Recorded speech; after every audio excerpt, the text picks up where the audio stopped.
last but by no means least, Vanessa Beeley, who's going to talk about the current geopolitical situation, and I think a little bit the sort of perspective of groups within the region, countries within the region, as they resist empire, and where she sees it as going at the moment.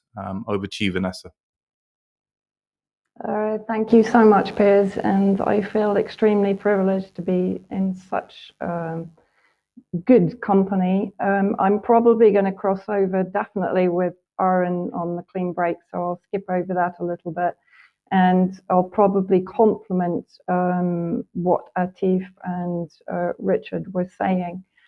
So basically what I'm going to look at is Washington and London's long war against the Middle East, or rather West Asia, the rise of BRICS, Global South independence, the emergence of a neo-pan-Arabism, and of course the multipolar world that has been mentioned by many people. Now I'm going to start off with a direct quote from Robert F. Kennedy Jr., which he gave during an interview, I think, in the last month or so.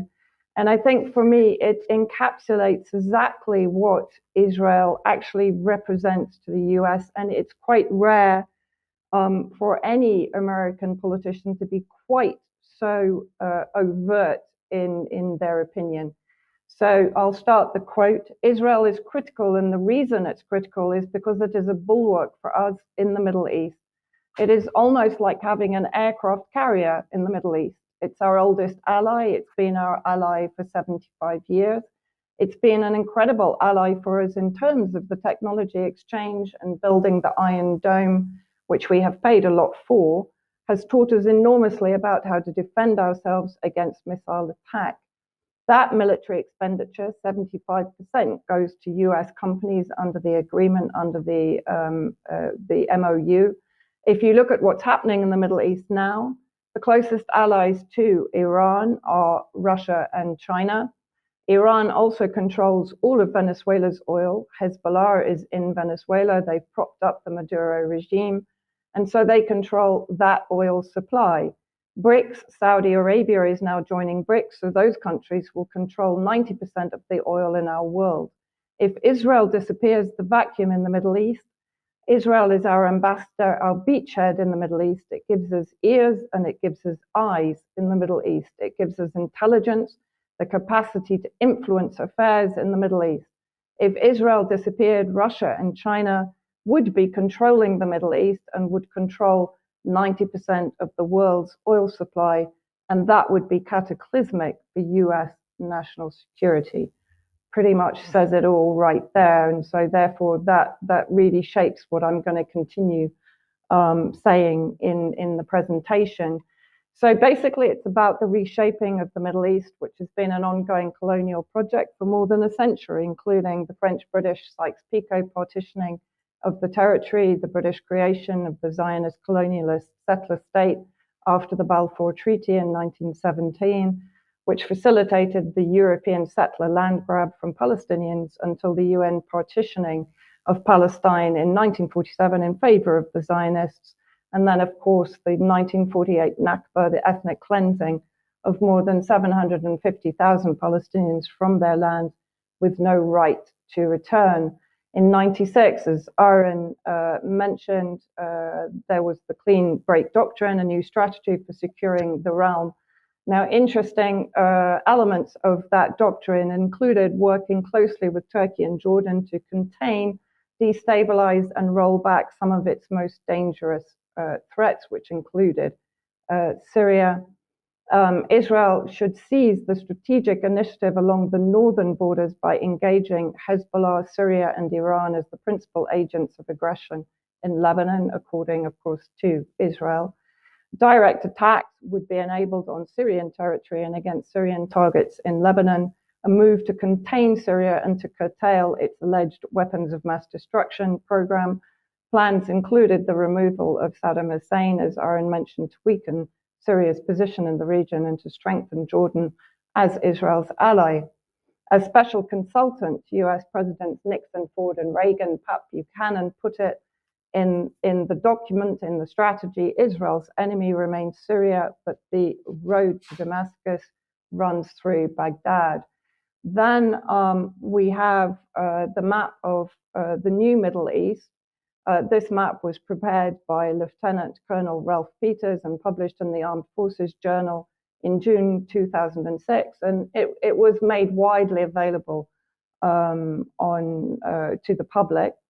The term New Middle East was introduced to the world in June 2006 in Tel Aviv by US Secretary of State Condoleezza Rice, who was credited by the Western media for coining the term in replacement of the older and more imposing term, the Greater Middle East.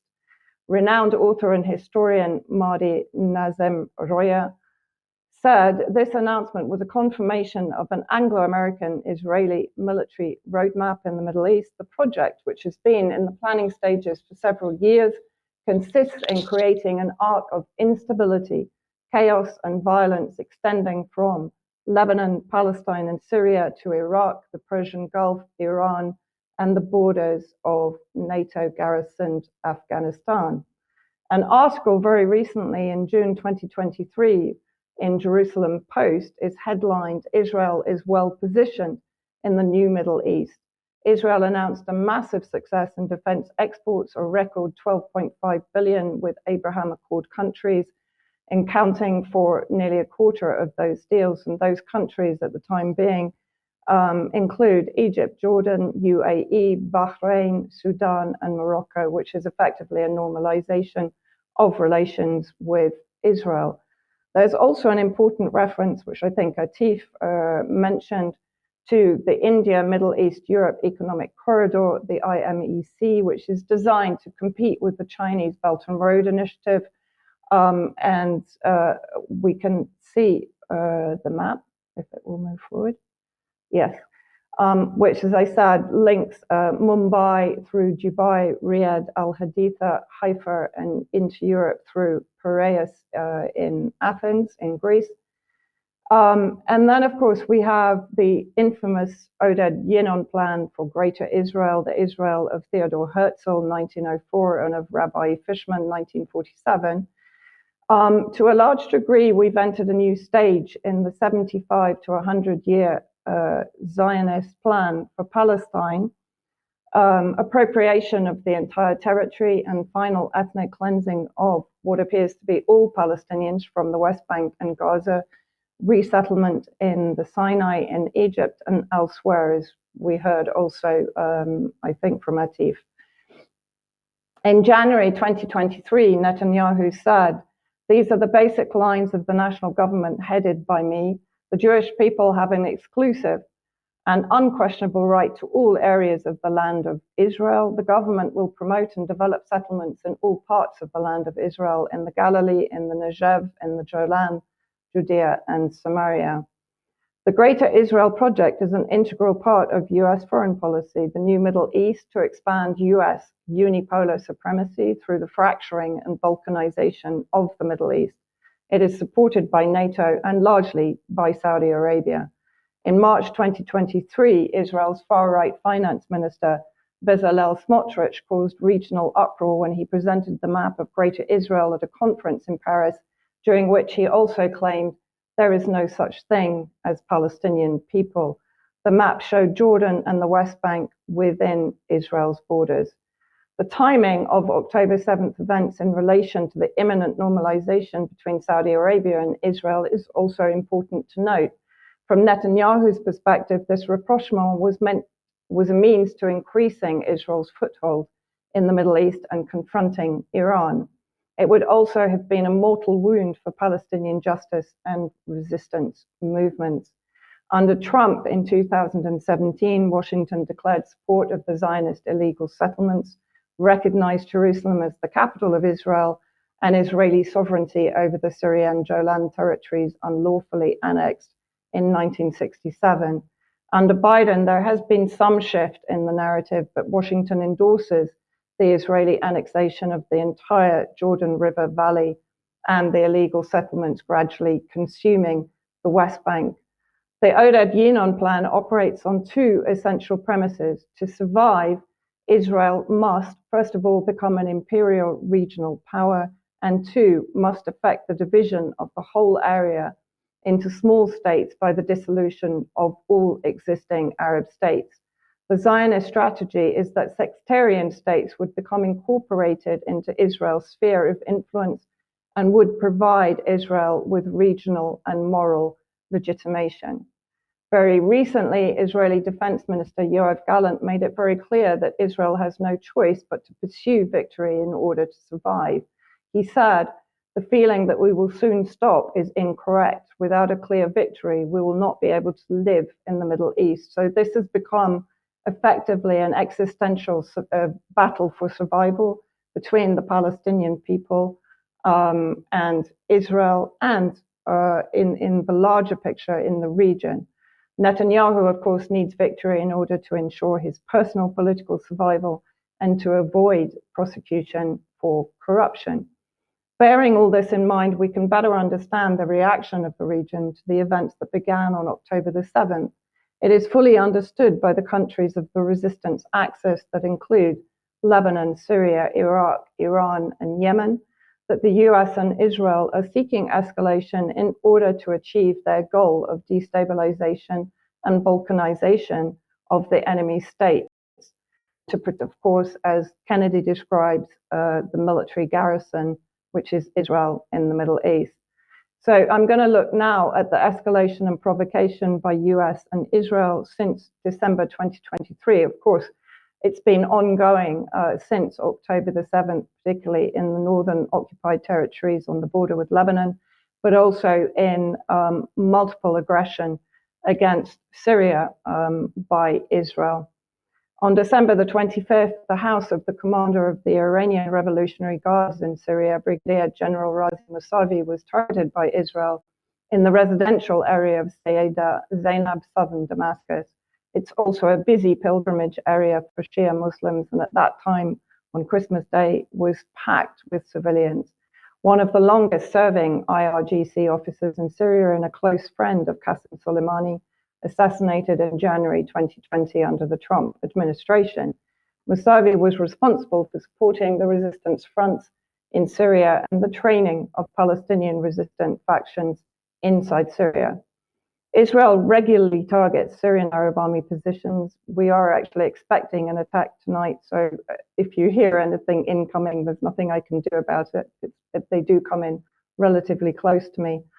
And they have attacked artillery and air defense positions in Syria and targeted the civilian airports of Aleppo and Damascus multiple times in 2023 under the pretext of eliminating Iranian forces or influence inside Syria. It is a clear attempt to reduce Syrian defense and even offense capability in the event of escalation, rarely reported in Western media. On the 2nd of January, targeting southern Beirut, the capital of Lebanon, Israel assassinated Hamas deputy leader Salah al-Aruri, who was also instrumental in the creation of the Qassam Brigade's military wing of Hamas. This was the first strike on Dakheh in southern Beirut since the 2006 war between Israel and Hezbollah. Now, before Christmas, the Zionist regime officials had been increasing the threats against Lebanon and Hezbollah. Netanyahu had threatened publicly to turn Beirut into Khan Yunis, which is in the south of Gaza, if Hezbollah refused to withdraw north of the Litani River. Israel invoked UN Resolution 1701, which was introduced after the 2006 war to guarantee no weapons or militants south of the Litani River, in the hope of bringing the US into the conflict, which has failed. Hezbollah has always refused to withdraw from the south, and their long-range and short-range weapons are not clustered only in the south, but throughout Lebanon. So this is largely an exercise in escalating the conflict with Hezbollah. After the strike in the capital city of Beirut, Secretary General of Hezbollah, Sayyid Hassan Nasrallah, has vowed to retaliate to the point where sufficient deterrence is reinstated against further Israel attacks on Beirut. Yesterday, 62 missiles were fired at Meron base in the northern occupied territories. Meron base is responsible for all air operations towards Syria, Lebanon, and the northern part of the eastern Mediterranean. It also constitutes a major center for electronic jamming operations in these zones and it's believed to be the base that would have directed the strikes on al-Aruri in Beirut. This is considered to be only phase one of the retaliation by Hezbollah.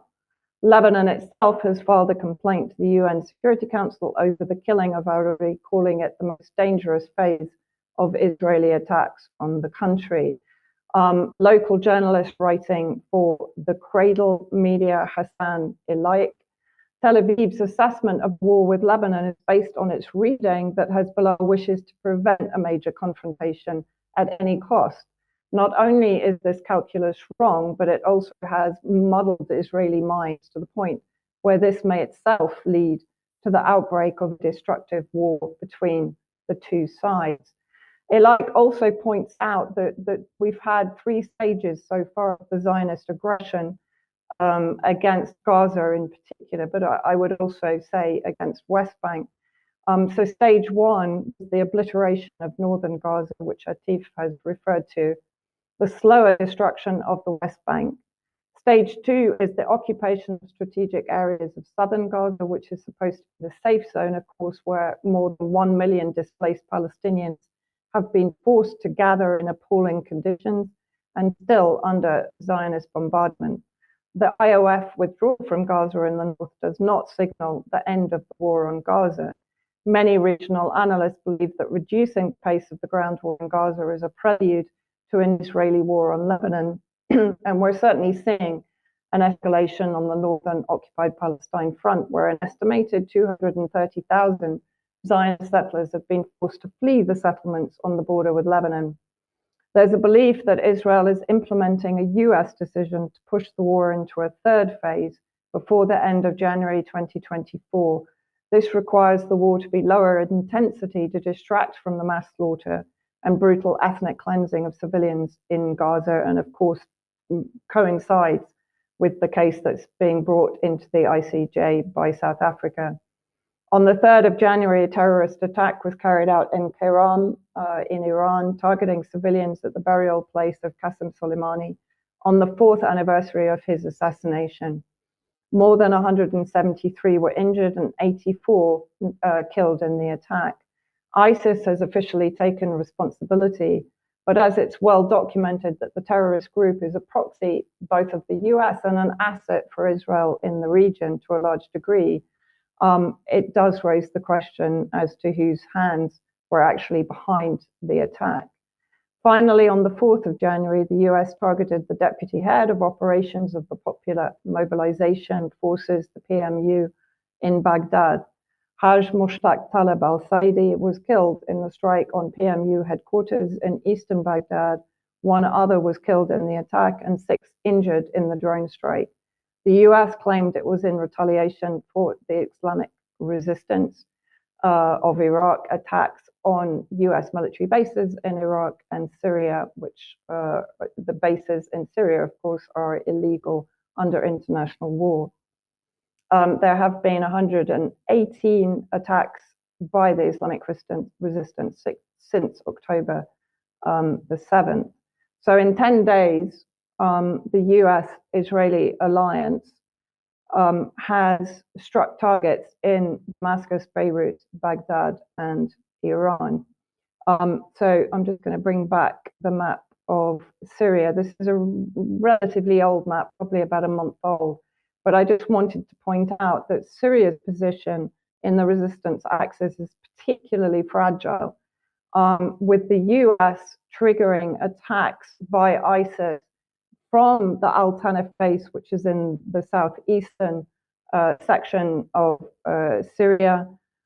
These attacks have been intensified since October the 7th, particularly against Syrian Arab Army positions in the central desert area of Syria, the northwestern area of Idlib that's effectively under the control of armed groups dominated by Al-Qaeda, have also intensified their attacks on civilian areas of northern Hama, but also against Syrian Arab Army positions in northern Latakia and western Aleppo. All of these, again, have increased since October the 7th. What Syria has done is to open up its territory to Palestinian resistance factions and to the Islamic resistance to carry out attacks against US or Israeli targets predominantly, of course, in the occupied Golan territories. And it's worth noting that Russia is increasing its observation posts on the border with the occupied Golan territories. It's also worth noting that the Emergency Arab League Summit that was called very early on into the Israeli aggression against Gaza, the proposal that was put forward by Syria, Yemen, Palestine, Algeria, Tunisia, Lebanon, Iraq, Kuwait, Libya, Oman, and Qatar was vetoed by Saudi Arabia, Egypt, and Jordan. And the primary elements of that proposal was, one, to prevent the use of American and other military bases in Arab countries to supply Israel with weapons and ammunition. Two, freezing Arab diplomatic, economic, security, and military relations with Israel. Three, threatening to use oil and Arab economic capabilities to pressure to stop the aggression. Four, preventing Israeli civil aviation from flying in Arab airspace.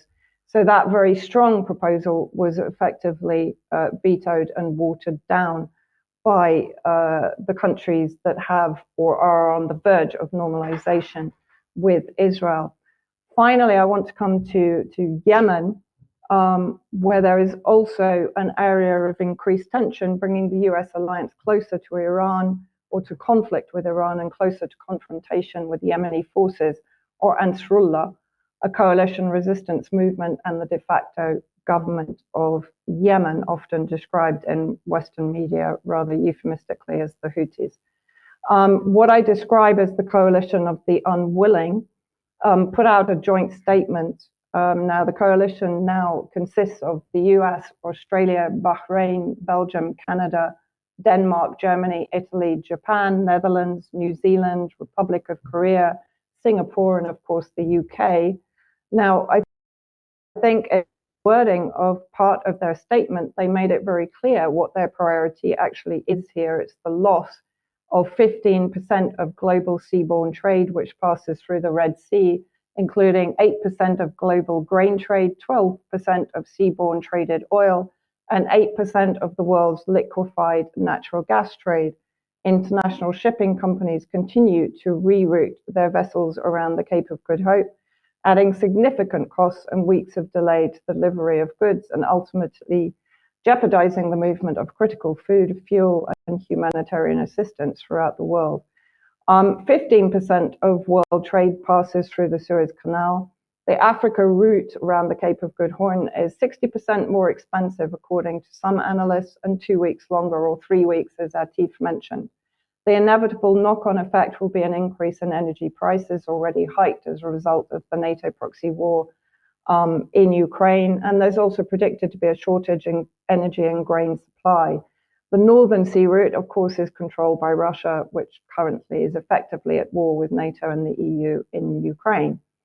As with Ukraine, the impact will be greatest on the EU. As a result, EU Commission Foreign Minister Joseph Borrell has been trying to negotiate a settlement with Hezbollah to prevent escalation with Israel, to no avail, as Hezbollah is not prepared to withdraw north of the Litani River to comply with Israel's demands. From the Yemeni standpoint, as millions poured onto the streets of the capital Sana'a yesterday to protest the genocide in Gaza, they are effectively fulfilling their responsibility under Article 1 of the Genocide Convention, which again Richard mentioned, which is the obligation to prevent genocide and even to punish genocide to some degree. The blockade of occupied Palestine-bound ships in the Red Sea will end when the genocidal campaign against Palestinians ends and the siege is lifted on Gaza. Now, the map that I'm showing here shows the sort of conglomeration of both the coalition ships, the US ships, Iranian warships that are now entering, even Chinese ships. And I think here is where I would identify, and a few people have agreed with me, there is a potential for false flag. the potential of seeing an event which might facilitate some kind of escalation, particularly against Yemen and potentially, of course, against Iran, that is seen very much as being the backer of the Ansarullah activities. All members of the resistance axis are responding to extreme provocation with restraint in order to draw Israel deeper into the quagmire of a failed ground war in Gaza and a multiple front war currently being waged without US overt involvement. Of course, they are providing the bombs. 65,000 tons of explosives to date have been dropped on Gaza. They're helping with logistics and with funding. Delta forces have been identified as operating alongside the IOF. And of course, they've given a tacit green light for Israel's criminal military adventurism and genocide in Palestine, while actively involved in the targeting of resistance commanders and the triggering of proxies, including ISIS in Iraq and Syria, and the increase of their own military footprint in Israel, particularly in the Negev Desert, in Iraq, and in Syria. Lebanon-based journalist Sharmin Nawani, who's recently written about the fact that Arab perceptions have shifted dramatically over Israel's war on Gaza, with popular sentiment gravitating to those states and actors perceived to be actively supporting Palestinian goals and away from those who are perceived to support Israel. And she says, but if the confrontation between the two axes escalates, Arab perceptions will almost certainly continue to tilt away from the old hegemons towards those who are willing to resist Israel on the region. There will be no relief for Washington and its allies as the war expands. The more they work to defeat Hamas and destroy Gaza, and the more they lob missiles at Yemen, Iraq, and Syria and besiege the resistance axis, the more likely Arab populations are to shrug off the Sunni versus Shia, Iran versus Arab, secular versus Islamist narratives that have kept the region divided and at odds for decades, which is where I come back to this emergence of a neo-pan-Arabism that we've seen in the last 12 months. She also says the swell of support that is mobilizing due to a righteous confrontation against the region's biggest oppressors is unstoppable.